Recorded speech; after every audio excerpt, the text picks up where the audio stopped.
Hello guys! Eto na naman kami at nilubos-lubos na ang aming pagpasyal sa Tagaytay. At ngayon naman ang stop namin ay sa The Puzzle Mansion, ang museum in Tagaytay. So ayan, breathtaking scenery while going down sa hidden gem ng The Puzzle Mansion. Pababayan guys, kaya dapat ingat-ingat kasi pwede kang gumulong pababa kasi medyo mataas nga. So, ayan, dyan muna kami naghintay habang hinihintay namin kung paano kami magbabayad ng entrance fee. Hinihintay namin yung staff nila. Ayan, napagod ang aming mga binata.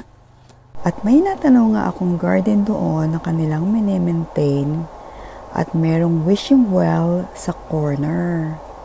Ayan, pagkatapos nga guys na kami magbayad, ay bumaba na kami upang pumasok na kami doon sa pinaka-establishment nila. And then, ayan, may pool din sila guys. Nice. The Puzzle Mansion.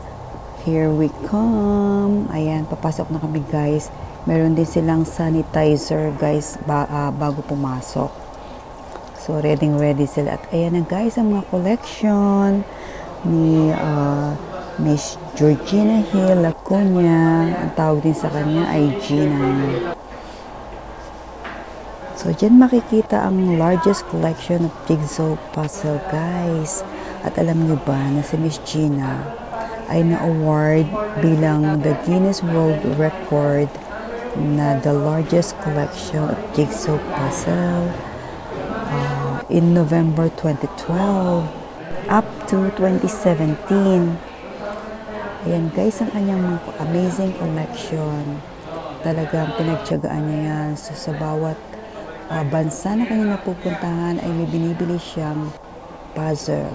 Ang kanyang collection ay binubuo ng iba't ibang materials katulad ng wood, cardboard, plastic puzzle. Yan ang Mickey Mouse na kanyang first puzzle na binubuo ng 5,000 pieces jigsaw puzzle na binili niya sa Hong Kong. Ito rin mga collection niya ay binubuo ng iba't ibang shape katulad ng flat, spherical, may 3D at 4D. Guys, until here for now. See you on my next video at i-flex ko ang iba't iba pa niyang mga collections. Bye!